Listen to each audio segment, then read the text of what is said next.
das palestras que eu estou fazendo, que foi uma proposta da Lud, a nossa colaboradora aqui na sede.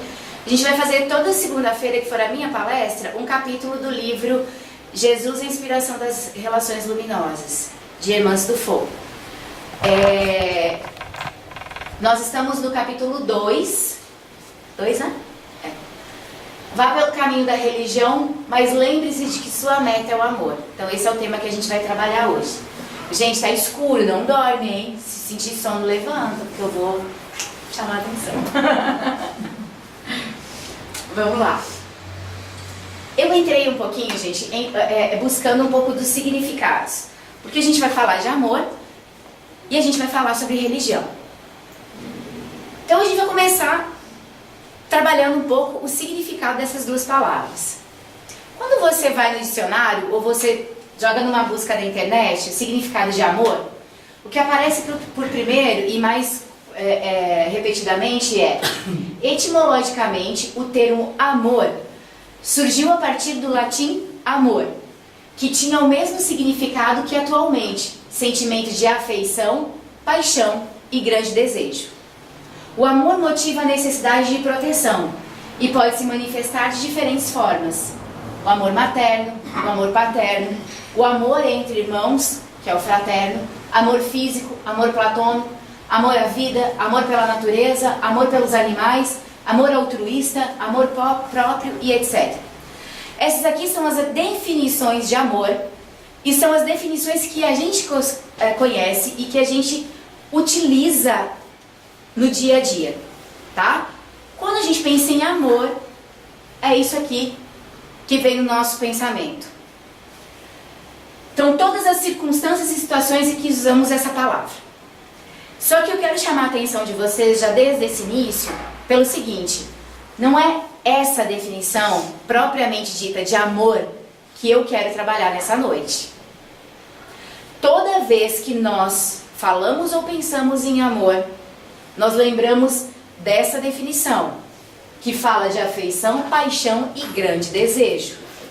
E o que a gente vai trabalhar aqui e falar diversas vezes é que essa definição nos trouxe muitas vezes ao longo da nossa vida, sucessivas vidas, alguns tipos de constrangimento e que muitas vezes impediram a gente de usar a palavra amor ou de expressar esse sentimento. Tá? Então vamos lá, fica com isso aí por enquanto. Significado da palavra religião. Religião é uma palavra de origem latina, religio, e pode significar rigidez, releitura, releger ou religar. Assim, a religião seria aquilo que nos religa ao sagrado. Tem outra definição também no latim. Essa aqui eu achei que ela está mais própria. Desde os tempos mais primitivos, os primeiros seres humanos sentiram necessidade de explicar fenômenos naturais, como a chuva, o vento, eclipses e etc. Da mesma forma, queriam entender os acontecimentos como o nascimento e a morte. É nesta necessidade de explicação que vai gerar a busca por um mundo metafísico, ou seja, além da física, além daquilo que posso ver e tocar.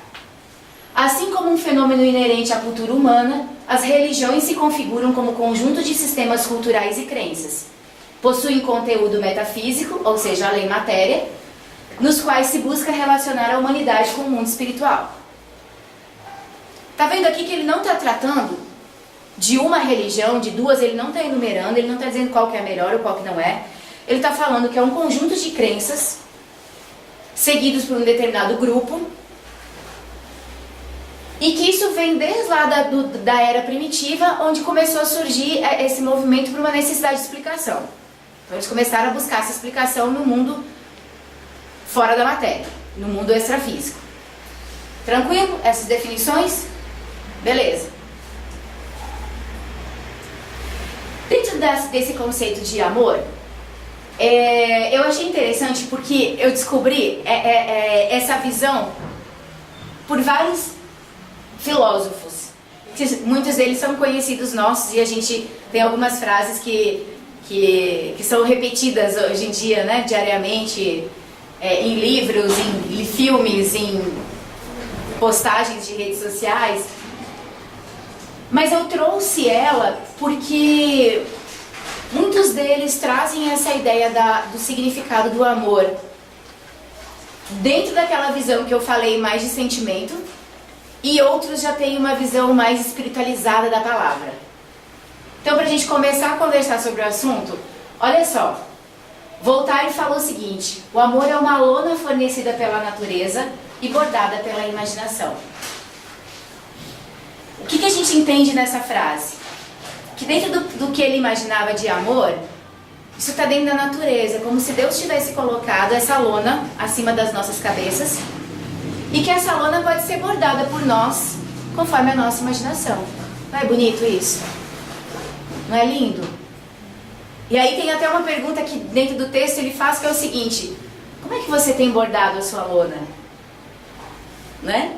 Porque a ideia, essa paisagem que a gente pode montar na cabeça da gente, ela é muito bonita, mas e aí? Que bordado que eu estou colocando nessa minha lona do amor? Erich Fromm: o amor é a única resposta sã e satisfatória ao problema da existência humana. Platão: ao toque do amor, todas as pessoas se tornam poetas. Bem romântico. Henry David: há apenas um remédio para o amor, que é amar mais. Inclusive, dentro do Evangelho, numa passagem, ele tem um espírito que fala isso. Ele fala assim: ame bastante, ame mais ainda, para você ter ainda mais amor dentro de você. Então você vê, esse aqui ele está até dentro do que os espíritos já vinham falando na época, né? Os outros três últimos, o que está escrito ali? Elbert: o amor que nós damos é o único amor que mantemos. Ou seja, se a gente dá mais amor, a gente mantém mais amor dentro de nós. Aristóteles: o amor é formado por uma única alma habitando em dois corpos. Esse é o único que eu não concordei com ele, mas beleza, tá ali porque é uma ideia. E Sófocles: uma palavra nos liberta de todo o peso e da dor da vida. Essa palavra é amor. Então, gente, esses filósofos, eles foram trazendo ao longo da história conceitos sobre a palavra amor, sobre este sentimento. E muitos desses conceitos foram formando a nossa ideia desse sentimento, dessa palavra. É como se a gente fosse repetindo diariamente um pensamento externo, um pensamento de outra pessoa. Quantos de vocês alguma vez parou para pensar no amor?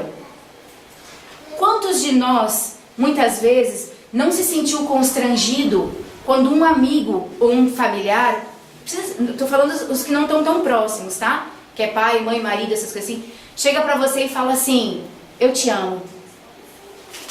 Quem já não ficou constrangido aqui? Pode ser não de constrangido assim, mas assim, lá no fundo você diz assim: poxa, mas peraí, o que essa pessoa está querendo dizer com me ama? Ninguém? Só vi ela balançando a cabeça ali. Porque eu já passei por isso. Cheguei inclusive ao ponto de uma vez escutar, a primeira vez que eu escutei uma amiga minha falando assim pra mim: te amo. Falei: o que essa menina tá querendo? Estranho. Porque estranho. Que estranho. Alguém que eu não conheço direito me falar que me ama. A gente ouve mais o contrário. Na verdade, Deluz, eu acho que a gente tem essa concepção do amor muito romantizado. E é isso que eu vou querer trazer para vocês hoje, tá? Gente, fiquem com isso na memória de vocês. É a desconstrução dessa ideia romantizada, que causa muitas vezes constrangimentos no nosso dia a dia. E que muitas vezes fazem com que a gente fique tão rígido em relação a essa palavra, que para eu falar para alguém que eu a amo, ou que eu o amo, é difícil. É muito difícil. Tá? O que Jesus prega sobre o amor e como a religião traz esse conceito? O mandamento de Jesus está lá falando o seguinte: amar ao próximo como a si mesmo. Dentro do Espiritismo, na lei de amor, que está dentro do Evangelho, fala o seguinte: o amor é de essência divina, e desde o primeiro até o último, possuís no fundo do coração a chama deste fogo sagrado. O homem mais vil, o criminoso, tem por um ser ou por um objeto qualquer uma afeição viva e ardente à prova de tudo que tendesse a diminuí-la. O que os Espíritos estão falando pra gente? O amor é uma chama que a gente traz dentro de nós. Independente de se eu sou boa, se eu não sou, se eu sou uma pessoa amada, se eu sou uma pessoa odiada, essa chama está dentro de mim. Desde o ser mais iluminado ao mais inferiorizado, essa chama ela existe, ela pode estar diminuída ou apagada, mas ela existe. Pode ser um amor, nesse caso aqui, do mais inferiorizado, por um objeto, por uma pessoa, por uma situação, mas isso mostra que esse amor está lá dentro, ele só precisa ser trabalhado. Mas ele está ali. Por mais que as provas tendem a diminuí-la, essa chama ela existe. Eu fui num livro, que é um livro muito bacana que eu acho que eu já comentei com vocês, que ele chama Alguém Me Tocou, que é do José Carlos de Luca. Vocês já conhecem? Vocês já viram falar desse livro? Ele é muito legal, se alguém tiver a oportunidade de adquirir em alguma dessas livrarias espíritas. Eu gosto de fazer o Evangelho no Lar com ele, porque José Carlos de Luca, nesse livro, ele pega umas passagens de Jesus e ele dá uma interpretação dele, pessoal. E, embora isso seja um pouco complicado, porque às vezes a interpretação pode ser contrária ao que a gente acredita, no caso do José Carlos de Luca, nunca aconteceu isso comigo, nesse livro. Todas as vezes que eu peguei um capítulo que ele está interpretando, eu falo, nossa, ele me trouxe uma visão muito legal, assim, sabe, da passagem. E não foi diferente falando sobre amor. Ele inicia com uma frase de Chico Xavier, que começa a indicar pra gente o caminho, pra gente começar a desconstruir essa estrutura do amor. Que fala o seguinte: todos nós, que na verdade é um pouco ele iniciou uma repetição do que está lá no Evangelho, na lei do amor. Todos nós temos certo grau de periculosidade. Olha o que Chico falou. Isto é, todos nós ainda percorremos a estrada do erro. Diante disso, com que direito iremos condenar aqueles que tropeçam nas mesmas pedras em que nós também tropeçamos? Jesus nos formula uma pergunta muito objetiva e que ainda não demos a resposta porque ainda não sabemos o que dizer. Por que você vê o cisco que está no olho do seu irmão e não repara na trave de madeira que está no seu próprio olho? Quando Chico fala que todos nós, ele se incluía ali, temos um certo grau de periculosidade, significa que não existe distinção entre nós na caminhada evolutiva que nós estamos seguindo.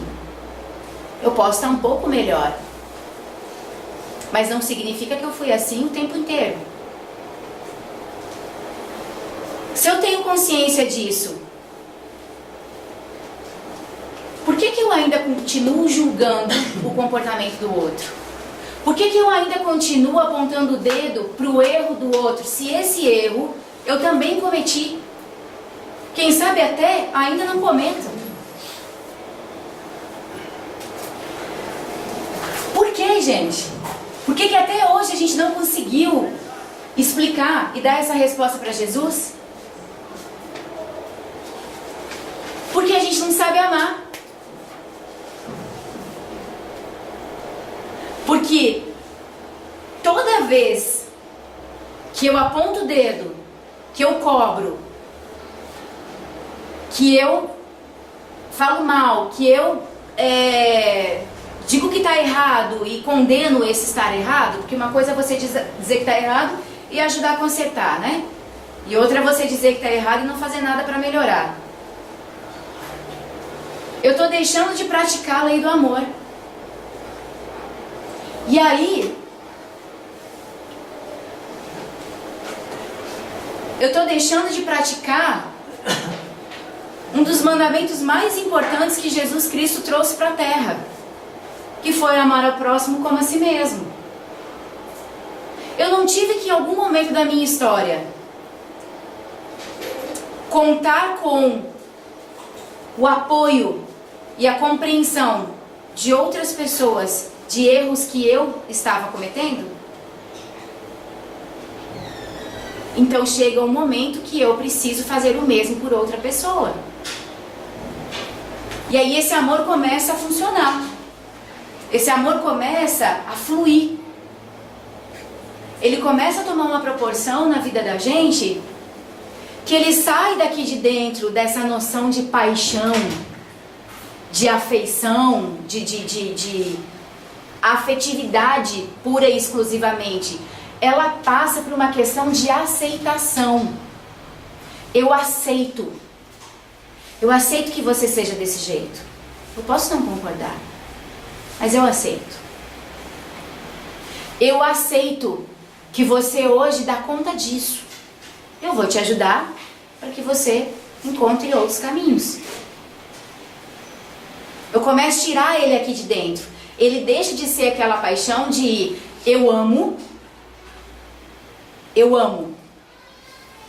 mas eu amo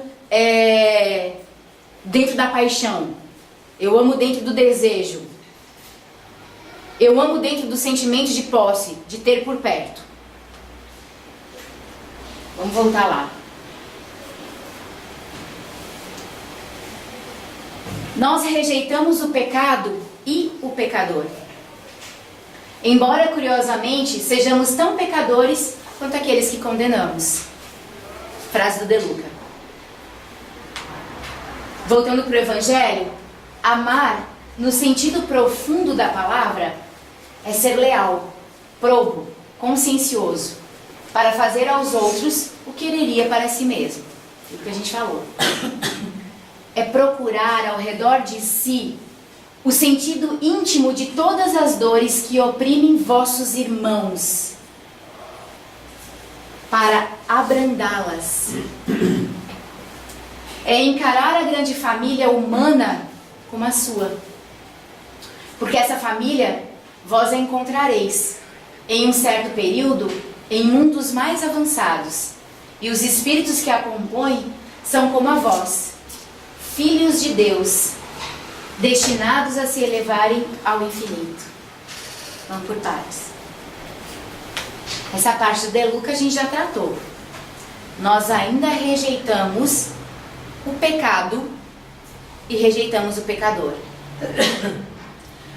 Porque quando eu discordo ou quando eu repudio o comportamento de alguém, automaticamente eu repudio a pessoa. Eu não quero ela por perto. Ela não me faz bem. Eu não me dou bem com ela. Então nós ainda repudiamos o pecado e o pecador.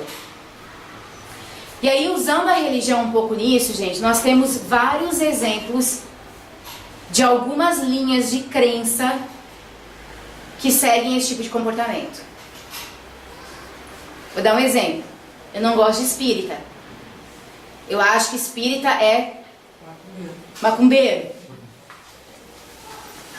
Mexe com coisa do demônio. E aí, porque eu não gosto do espiritismo, da crença, da ideia, eu não gosto de espírita. Eu não gosto de gay, de homossexual. Porque eu condeno a conduta deles, eu acho que é imoral, eu acho que não é legal, eu acho que não é por aí. E aí eu saio agredindo todo mundo que é gay. Então não basta muitas vezes pra gente só condenar o pecado. A gente condena o pecador. E que moral eu tenho pra fazer isso? Que moral eu tenho? Se a gente tem diversas vezes, não só, gente, na passagem da Bíblia, não só no Evangelho segundo o Espiritismo, a gente tem em vários exemplos na nossa vida, não só a espiritualidade, mas tantas outras formas, chamando a nossa atenção para essa nossa necessidade de compreender esta família universal que me rodeia e que eu vou voltar com ela e que eu vou encontrar ela em determinado momento, lá pra frente, seja lá como for. E que eu devo respeito a essa família. No mínimo, abrir um pouquinho a brecha do sentimento de aceitação, um comportamento mais humano. Dentro desse profundo sentido da palavra amar, o que a espiritualidade nos fala é que eu preciso olhar ao redor e entender os motivos do outro e compreender o comportamento do outro. E quando eles falam aqui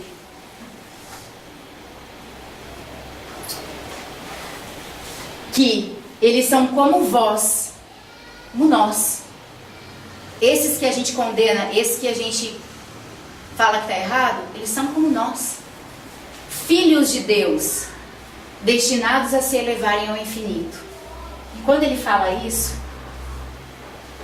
a gente volta aqui, ó. Este homem viu o criminoso, baixo, aquele que a gente mais condena, ele também é filho de Deus. E ele também está destinado, assim como nós, a se elevarem ao infinito.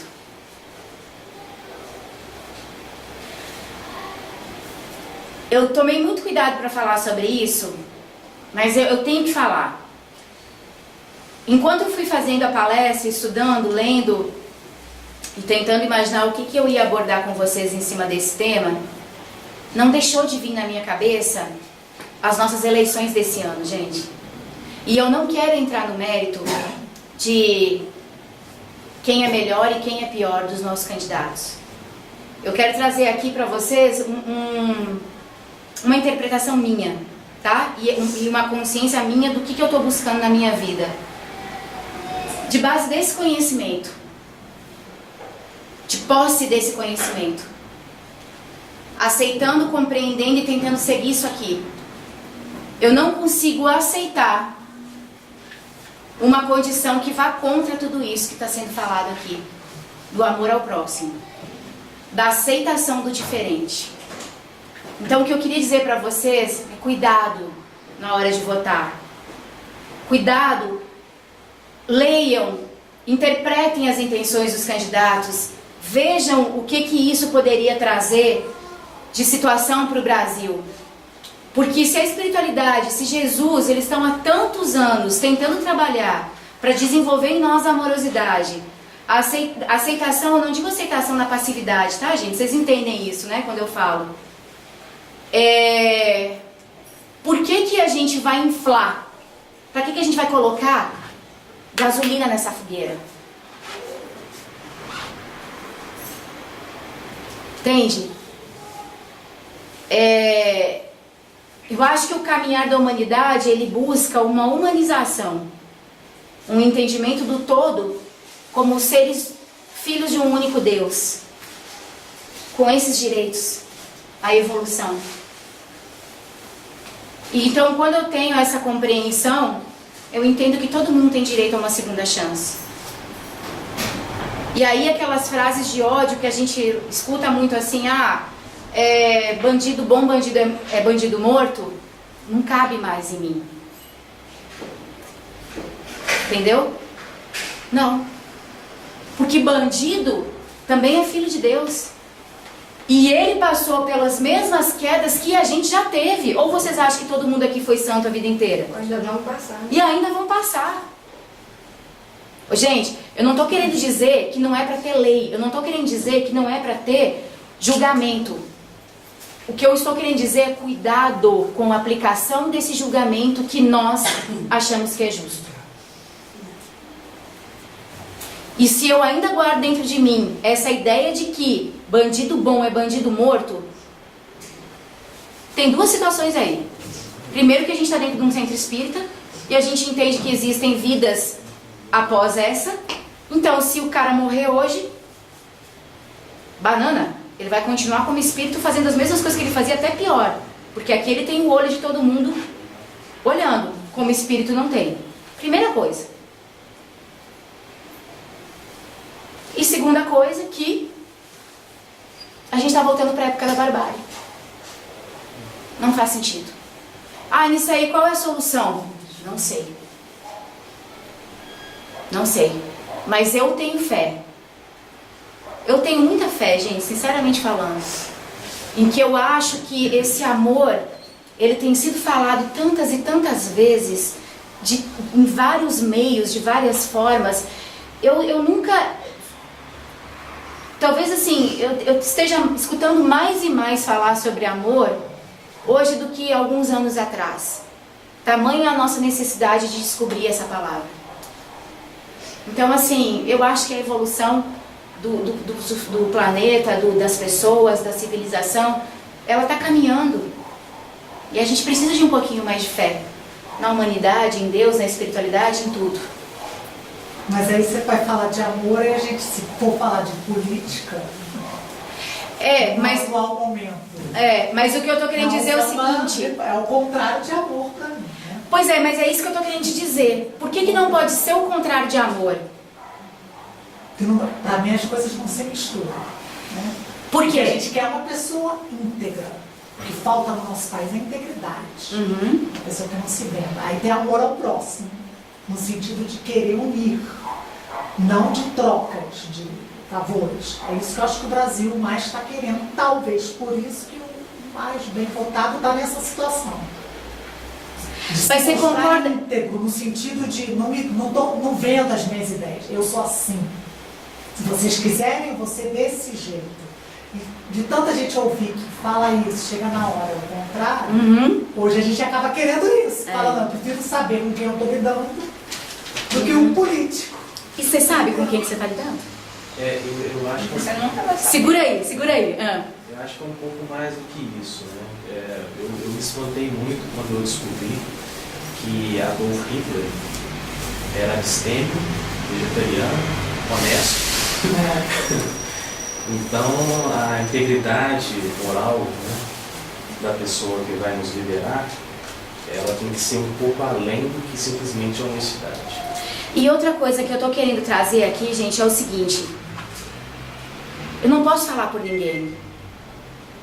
Não posso. Vocês não podem falar por candidato nenhum. Não podem. Não dá pra pôr a mão no fogo. Mas o que eu tenho que ter consciência dentro de mim? Quais são os meus valores? Até que ponto eu consigo aceitar? Até que ponto pra mim isso é certo ou é errado? Quando eu comecei a falar disso, eu tô falando de mim, eu tô falando de um pensamento meu. E isso foi pra mim um ponto-chave, foi um divisor de águas pra eu eliminar uns ou outros. Entenderam o que eu quis dizer? Porque dentro da minha concepção, do que eu tenho estudado, do que eu tenho buscado entender da palavra amor, não cabe isso. Não, o meu... Tá falando de coerência, né? Não faria coerência comigo, isso mesmo. Com o que eu penso, com o que eu sinto, com o que eu busco. Entendeu? Então é um valor que eu tenho dentro de mim. Se a gente escolheu seguir, né? Eu acho que quem está aqui, tentar seguir o evangelho que Jesus nos deixou, não bate. Não bate. Mas aí vem do entendimento de cada um no momento, tá, gente? Eu não vou entrar nesse mérito, mas eu só quis trazer isso pra vocês porque na hora foi muito forte pra mim isso. E normalmente eu não costumo falar de política, eu não entro muito nesse assunto porque ele é muito controverso, mas não tem como. Porque quando eu falo em tirar esse amor daqui e colocar ele pra fora, quando eu começo a entender que todos os seres são filhos de Deus e todos eles merecem essa evolução infinita, quando eu começo a entender que para amar verdadeiramente eu preciso entender que todo mundo está nesse caminho de busca, eu penso um pouco diferente na hora de julgar e de condenar, de dizer o que é certo e o que é errado. Só isso, beleza? Olha que bacana. Saiu preto e branco, aqui tá azul. Então, só fazer uma Por favor, observação. faça. Eu acho que você colocou de uma maneira tão educada e tão gentil, porque eu acho que a gente precisa... O grande erro nosso do brasileiro é que a gente nunca discute política. Até porque nós somos muito intolerantes.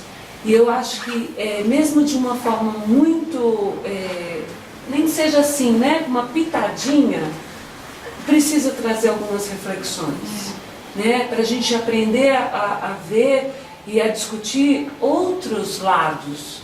Né? Eu posso ter a minha opinião, mas é importante eu também escutar outras opiniões, né, e abrir, ampliar. Eu acho que se nós cada vez mais tivéssemos essa disponibilidade de amar a ponto de ouvir o outro sem condenar, mas fazendo uma reflexão mesmo, são grandes passos que nós estaremos dando aí. Eu acho também. Então eu não me senti, né, que de bom. nenhuma forma. Eu achei muito, muito pertinente a sua colocação. Achei bem bacana. Que bom, fico feliz. Porque eu acho que é isso, ouvir outras ideias, né, outros pontos de vista, ajuda a gente a formular um pensamento melhor, né? Não que o meu seja certo, mas é o meu. Contribui. É o que eu tenho hoje. De todos eles, eu acho que de alguma forma contribui. Para me propor a amar, eu preciso quebrar muita coisa dentro de mim. Gente, é engraçado, né? Parece que a gente vai repetindo o conteúdo, mas uma coisa não liga muito com a outra. Na outra palestra a gente falou muito sobre isso também, não foi? Mas olha só, essa imagem e esse texto eu peguei de Osho, num Instagram que eu sigo, mas eu achei muito interessante. E Osho fala o seguinte: se você é muito apegado ao ego, odiar é fácil e amar é muito difícil. Fique alerta, atento. O ódio é a sombra do ego. Para amar é preciso grande coragem. É preciso grande coragem porque requer o sacrifício do ego. Só aqueles que estão prontos para se descorporificar são capazes de amar. Só aqueles que estão prontos para transformar-se em nada, para esvaziar-se completamente de si mesmos, são capazes de receber do além o dom de amar. Quando ele fala assim, o ódio é a sombra do ego, vocês sabem que a sombra ela toma uma proporção às vezes muito maior do que o objeto, não é? Tem isso, não tem? Se o ódio é a sombra do ego, se o meu ego for muito grande, muito inflado, a minha sombra vai ser maior. Então o que ele propõe aqui, Osho? Se descorporificar, desfazer o seu ego. O ego são as coisas que a gente cria, né? As coisas que são as ilusões que a gente cria na vida da gente. Então ele está propondo a gente se afastar um pouco desse ego, a gente quebrar um pouco essas ideias, essas ilusões que a gente criou dentro do nosso dia a dia, das nossas relações e do nosso mundo. Você ia falar alguma coisa? Não? Você? Não? Pensei que você ia falar. Eu achei isso muito legal. E na outra palestra eu usei uma imagem também parecida, lembra? Falando que a gente precisava fazer isso, imaginar o nosso ser muito unido com o universo. E para isso a gente precisa se imaginar sem esse corpo físico. A gente precisa se imaginar a energia mesmo vibrando no universo. E quando eu me imagino energia vibrando no universo, não tem nada que interfere nessa energia. É puro. Pode falar. Diga. Nessa parte aí, é até difícil me formular mas vou tentar. O ser espiritual, né, o espírito puro, assim, para nós é difícil ser puro, né? Mas, não existe isso aqui, né? Mas eu estou querendo dizer assim, o espírito o ego não participa do espírito, é isso? Como assim? Não entendi. Porque é difícil para eu explicar. Eu não estou entendendo assim, como que... O ego, ele faz parte, sim. Até porque a gente vem... Esse ego, a gente vem alimentando e criando durante várias experiências e existências, isso, entendeu? Ele é até necessário. Ele é até necessário. Mas quando o que ele está querendo dizer aqui é quando você é muito apegado a esse ego. Quando você é muito apegado às suas, a essas coisas que você criou, ao seu mundo, é muito difícil de você amar. Amar nessa proporção que a gente está falando, tá, gente? Amar o diferente, amar aquele que é contra as nossas ideias. É nesse contexto. Então aí, nesse caso, o ego é bem material, assim, é bem assim, ligado ao mundo mesmo. Ao mundo, isso. A como eu me vejo, a como eu vejo o outro. Entendeu? Então, assim, o que é o ego? Eu me vejo, vamos supor, dentro... me vejo superior ou me vejo muito inferior. Entendeu? São essas concepções, essas criações que a gente faz na nossa cabecinha linda, pensante. Capaz de criar muita coisa, nada a ver. É porque assim, como eu me vejo, por exemplo, ele pode até variar durante o dia, né? Por exemplo, eu não me vejo da mesma forma em todas as situações. Aham. Eu não me vejo superior a alguém em todas as situações. Não, e nem inferior em todas as situações. Pois é, aí como é que fica parecendo pra mim que esse ego é uma coisa formada, Uma construção. varia. Mas é uma construção. É isso mesmo, ela é uma construção, mas ela muda, ela varia, ela não é uma coisa fixa, entendeu?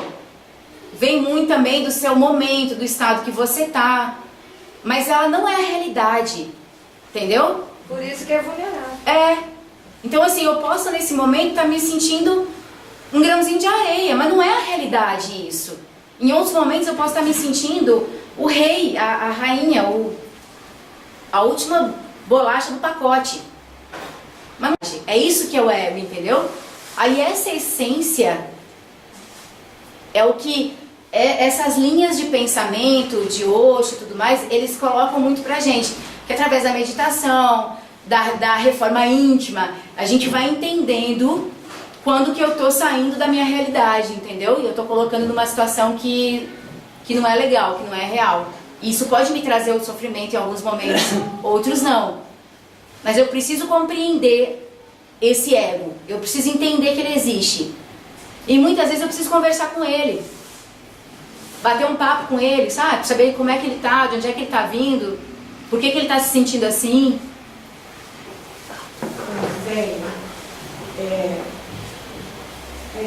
Se a gente não conseguir, né, se a gente não consegue ter, né, o tempo todo, né, ter esse comportamento. Não. Você falou ali, você fala de meditação. Aham. Isso ajuda a melhorar essa diferença do outro? Ajuda. Meditação ajuda? Ajuda. E, gente, a ideia que a gente tem de meditação, ela é muito errada.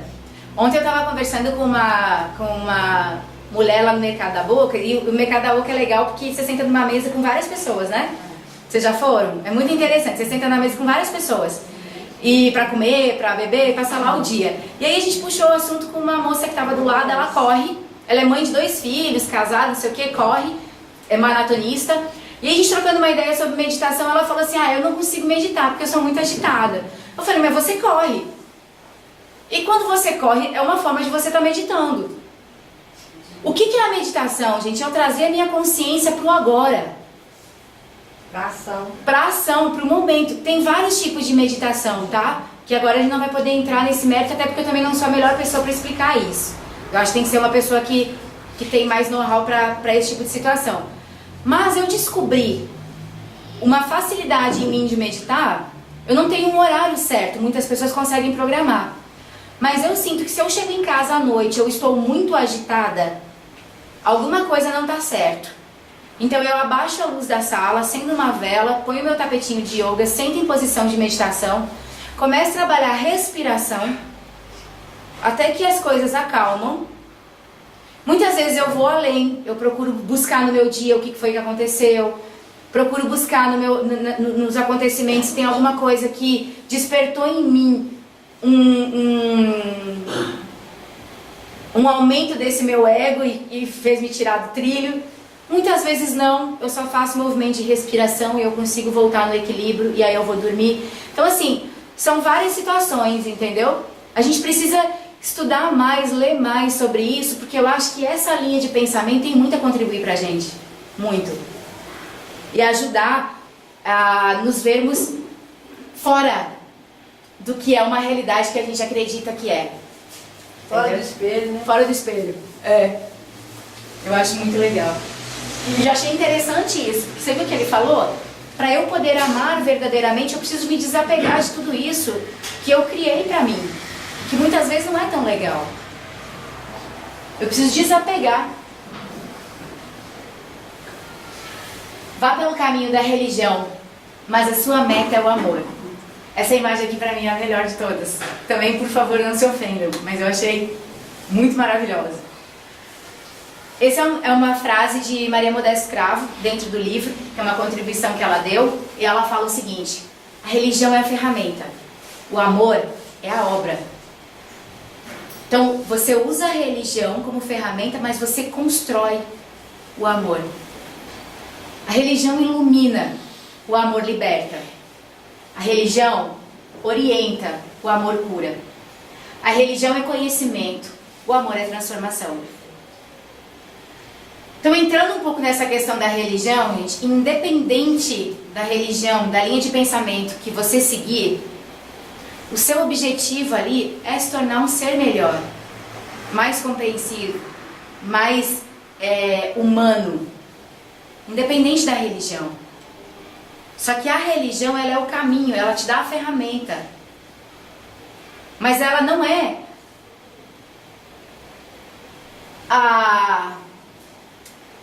dentro da religião, se não tiver o seu esforço, não vai valer de nada. A religião não vai fazer milagre. Entendeu? Tanto é que quando ele fala que se alguém precisa de religião para ser bom, a pessoa não é boa. É um cão adestrado. Não foi forte? Quantas vezes, gente, nós seguimos uma religião sem questionar nada? E nem por isso, vamos pegar de novo o exemplo do Adolf Hitler. Tipo assim, ele podia ter uma ideia muito legal, mas a ação dele não condiz. Não foi legal. Ele prejudicou o mundo inteiro. Ele deixou sequelas para o mundo inteiro. Porque não era o que ele acreditava ou o que ele seguia que fazia dele uma pessoa boa. Existia um caminho muito mais profundo aí por trás que ele precisava ter percorrido. Quem sabe já está percorrendo esse caminho também percorrido por nós. Esse caminho que a gente tem buscado, tem percorrido. Então, questionar, gente. Ler. Quando a gente lê, tentar interpretar. Ver se aquilo faz sentido pra gente. Fez sentido? Foi coerente? Legal. Não foi? Busca em outro lugar. Busca ali. Busca não sei aonde. Eu sou a pessoa mais chata que existe. Porque nem tudo que traz pra mim, eu abraço como verdade. Tem que fazer sentido. E aí é com tudo. É espírito falando, pode baixar aqui falando que é Maria Modesta Cravo. Não fez sentido? Desculpa, Maria. Hoje não vai dar. Quem sabe mais pra frente eu consigo entender. Agora eu não tô entendendo, não.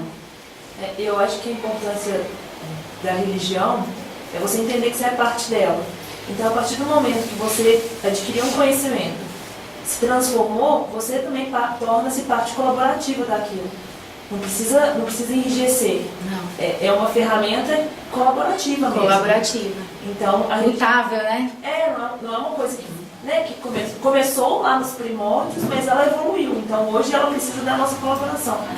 Então, mais que conhecer e se transformar, é tornar-se parte colaborativa. E que religião não é exatamente um templo. A religião você pode praticar ela no seu trabalho, em qualquer lugar que você estiver. Religião não é o altar formado, não é uma sala de palestra, é em qualquer lugar. Eu acho que isso ainda é uma barreira para a gente conseguir disseminar as coisas que a religião tenta trazer. E eu acho tão interessante, usando um pouco isso que a Luana falou, gente, olha a imagem do Papa Francisco. Quer mais quebra de paradigma do que o Papa Francisco dentro da Igreja Católica? E vem bem de encontro com esse exemplo que a Luana falou.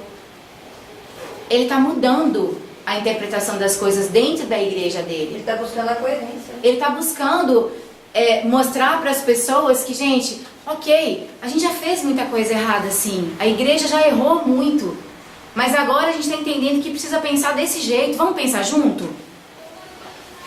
Vamos abrir o pensamento para a gente caminhar por esse lado? Allan Kardec, quando começou a codificação do Espiritismo, ele deixou registrado em várias obras isso também. O que está escrito aqui não é o fim. Muita coisa ainda vai vir para contribuir, para mudar. Então, assim, é isso. A gente vai criando, a gente vai trazendo. O próprio Espiritismo já foi muito rígido nas ideias. Hoje em dia não cabe mais isso dentro da nossa vivência no dia a dia de um centro espírita. Não cabe. Porque essa interpretação de amor e de religiosidade, ela precisa sair dos moldes antigos que a gente carrega. Aquelas definições que quando a gente joga no Google ou quando a gente vai no dicionário, elas também estão ultrapassadas. Elas são muito mais sutis, porque quando você lê daquele jeito, é tão óbvio, que daí eu só me apego ao que é fácil de compreender. Amor é paixão, amor é afeição. Mas não é. E aí quando eu começo a compreender isso, quando alguém vira pra mim hoje e fala assim, te amo, eu consigo entender essa onda que essa pessoa joga pra mim. De uma aceitação e de um acolhimento que faz com que a gente se sinta parte do todo. E ao mesmo tempo, quando eu falo para alguém, eu te amo, está desprovido de interesse. Está desprovido da necessidade que o outro repita para mim também. Eu também te amo. Não precisa. Porque essa é uma condição que eu dou conta agora. Você não precisa dar se você não tem como. Eu compreendo. Eu aceito. E quando essa onda eu jogo ela para o universo, eu recebo ela de volta também. É bonito, não é? E não é difícil, gente. Precisa de uma mudança de postura. É frequência. É frequência. É muita frequência. É só frequência, na verdade. Mas eu me permitir vibrar nessa frequência é permitir com que aos poucos as coisas rígidas em mim e não compreendidas ainda por mim mesmo também, em mim, se desfaçam. Então quando eu viro e falo assim, eu ainda trago dentro de mim muita mágoa a respeito da minha família, eu ainda trago dentro de mim muita mágoa a respeito de alguma situação que eu vivi no meu trabalho, é totalmente compreensível. Mas quando eu paro para fazer essa interpretação, que eu me permito me colocar na situação, não como vítima, mas como parte contribuinte de tudo isso que eu vivo, eu vou me envolvendo com essa energia. E eu não quero vibrar numa energia pesada, eu não quero vibrar numa energia ruim. Então eu tento mudar a minha frequência, para fazer com que isso soe melhor. Mas aí, eu fico pensando aqui, é orar e vigiar e tempo todo. Ah, gente, é aquilo que a gente sempre fala. Viver é fácil? Se fosse fácil, a gente não ia estar aqui. A proposta é fácil? Peraí também, a gente está errando há não sei quantos milhões de anos. E agora a gente está dando um passinho para dentro do círculo do acerto. E estamos indo muito bem. Eu acho que a gente está indo muito bem. Eu tenho uma frase que eu gosto muito, né? É assim, tudo é muito fácil quando a gente sabe. Quando a gente não sabe, é difícil. E o conhecimento, eu vou só aproveitar também o que foi dito e isso que eu estou falando agora, Porque assim, o conhecimento que é dado para a humanidade, né, ela é na medida da sua capacidade de compreensão. Então tem muita coisa que a gente ainda não pode saber. Então ainda não é jogado e a gente vai evoluindo dentro dessa transformação, dessa mutação, dessa evolução, para chegar a um ponto de ter capacidade de compreender algo além. Repete a frase que você falou no início. Que o conhecimento que é... Não, é fácil quando a gente conhece. Sim, a frase ali. É fácil quando a gente conhece. Quando a gente sabe. Mas você sabe onde é que está o mal? É a gente achar que sabe. E é por isso que a gente está tendo tanta dificuldade. É por isso que o ego... Por que a gente está tendo tanta dificuldade? Porque a gente passou uma vida inteira achando que sabia. Só que o que a gente sabe é como se fosse assim, uma pontinha do negócio. Não é que tá errado não, entendeu, gente? Mas é uma pontinha. Existe muito mais conteúdo ali para baixo. E que a gente está tendo a chance de acessar agora. Então assim, por que ainda é mais difícil? Porque a gente está tendo que desconstruir as coisas que a gente achava que sabia. Fazendo essa interpretação aí do que a gente não sabe, por isso que eu acho que às vezes é muito mais fácil a gente lidar com uma situação que aparentemente é ruim. Por exemplo, a questão política. É muito mais fácil a gente acreditar em algo que choca negativamente do que a gente acreditar numa coisa que choca positivamente. Porque o positivamente soa falso, soa que não é real. Que é o caso de você com a sua amiga. Tipo, uma coisa positiva você fala, essa pessoa está tentando me enganar. Mas uma coisa ruim, a pessoa não vai falar uma coisa ruim tentando te enganar. Você vai falar, não, se a pessoa teve a coragem de falar isso, é porque ela está sendo sincera. Então a sinceridade diante de uma coisa ruim é muito mais fácil da gente aceitável do que a gente ouvir uma coisa boa e falar, isso aí é verdade. Porque a pessoa pode, né? Tipo, então eu acho que a gente não saber, não ter o outro lado do que está dentro da cabeça da pessoa, deixa a gente em constante dúvida, assim, né? E isso não vai mudar, né, gente? Isso vai sempre existir. E por isso que é difícil de aceitar o amor, porque a gente não sabe o outro lado do amor. A gente sabe o que está dentro da gente. A esmola é grande. Quando a gente é demais, e a gente desconfia, não adianta. Então o amor a gente... E é dolorido isso de saber, né? Como a gente ainda... É difícil. Porque o amor a gente depende do outro pra saber. A gente sabe o que está dentro da gente, mas o que vem do outro a gente não sabe.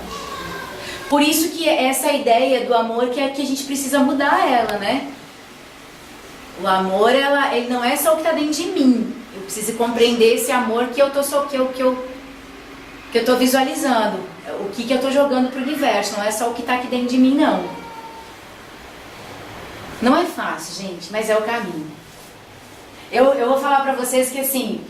essa última, a Lud, quando ela me propôs essa dinâmica de estudar cada palestra, o capítulo do livro, eu nunca tinha parado para pensar nesses ensinamentos do livro Jesus, a inspiração das relações luminosas, da forma como eu estou tendo a oportunidade agora. E é interessantíssimo, é muito interessante. É muito interessante de saber que eu não sabia nada, que eu achava que sabia. Sabe? É muito interessante. Universalidade e fé.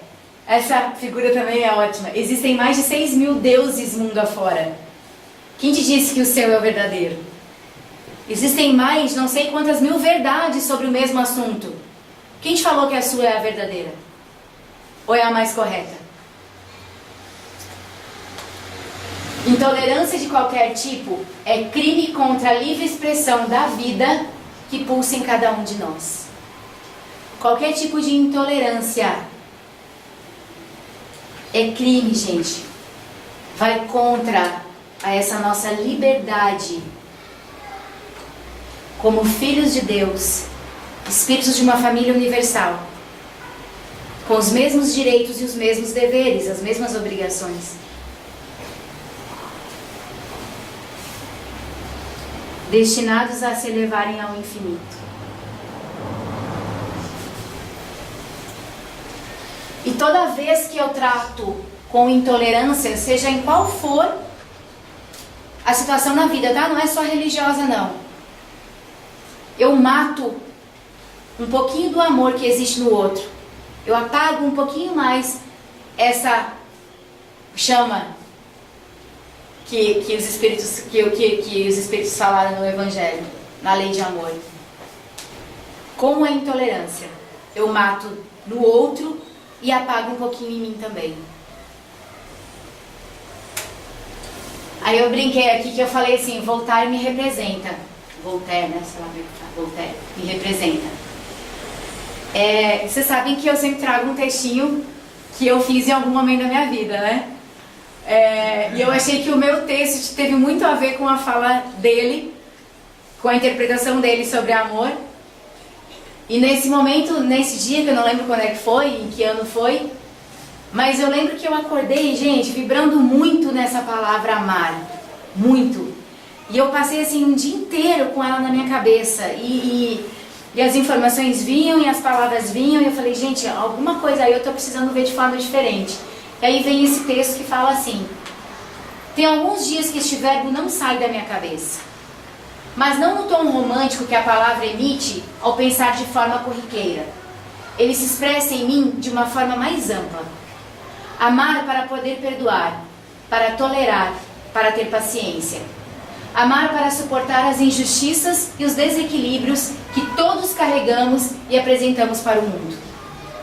Talvez tenha chegado a hora de aprender a conjugar este verbo no meu coração. Antes de falar, de agir e de pensar. Então, se me virem calada diante de uma situação em que normalmente eu estaria argumentando e gesticulando sem parar, não se preocupem, não perdi minha capacidade de dialogar. Apenas estou tentando amar, livre de convencimentos. Livre de convencimentos. Amar tem que ter razão. é um verbo que precisa ser praticado. Ele precisa ser colocado em ação. E para ele ser colocado em ação, muitas vezes você precisa calar. Deixar de ter razão. Se desapegar do ego. Apenas se colocar na situação, passar o olho ao redor e tentar ler e entender o sofrimento e o momento do outro.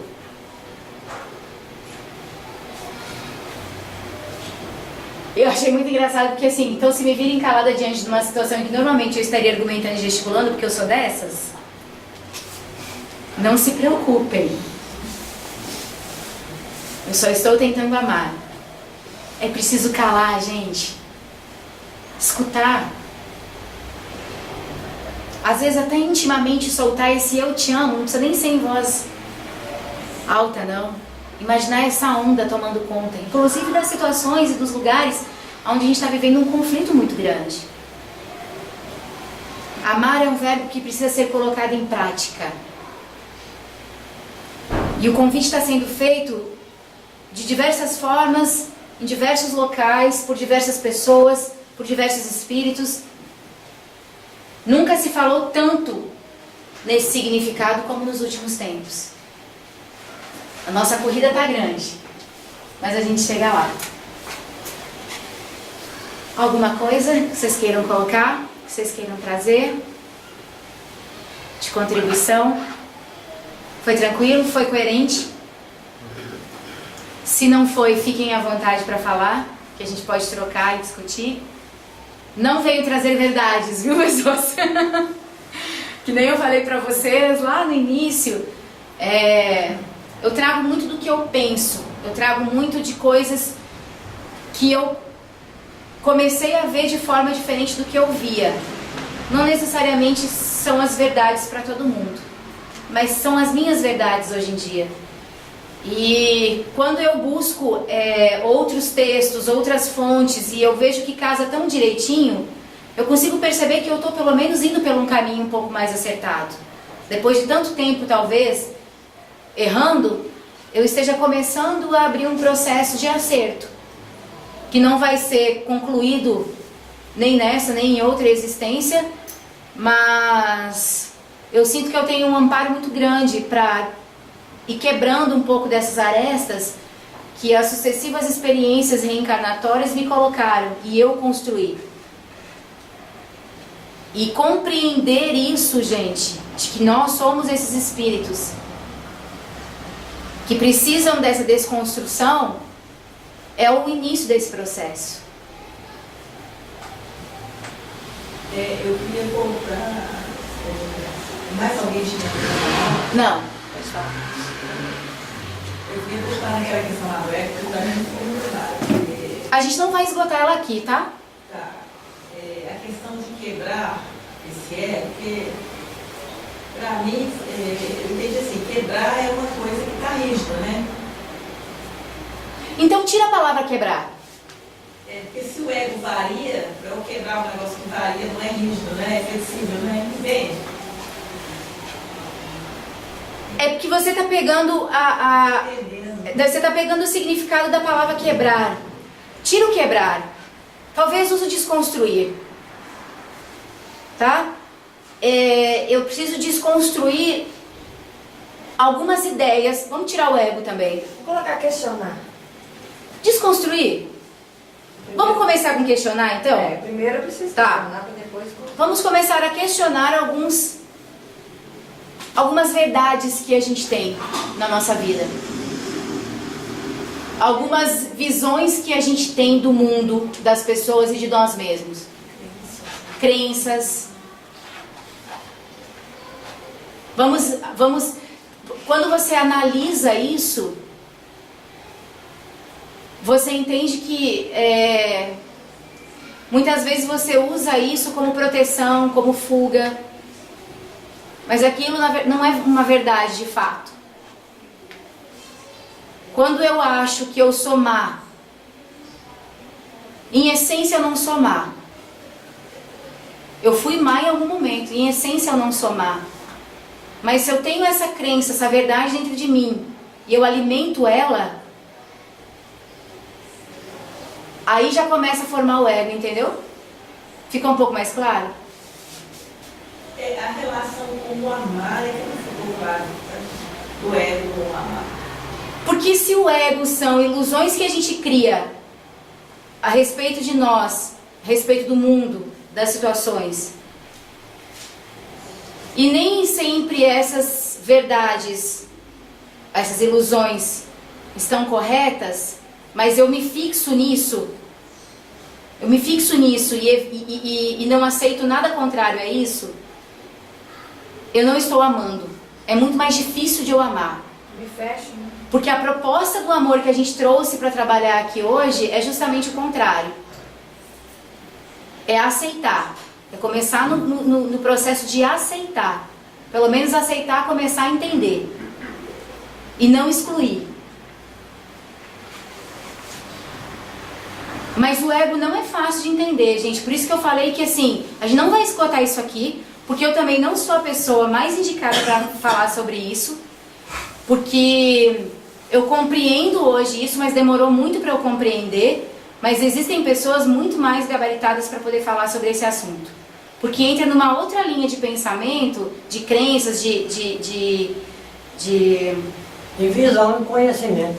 Que o espiritismo está engatinhando nisso ainda, entendeu? A gente está começando a falar sobre ego dentro de centro espírita agora.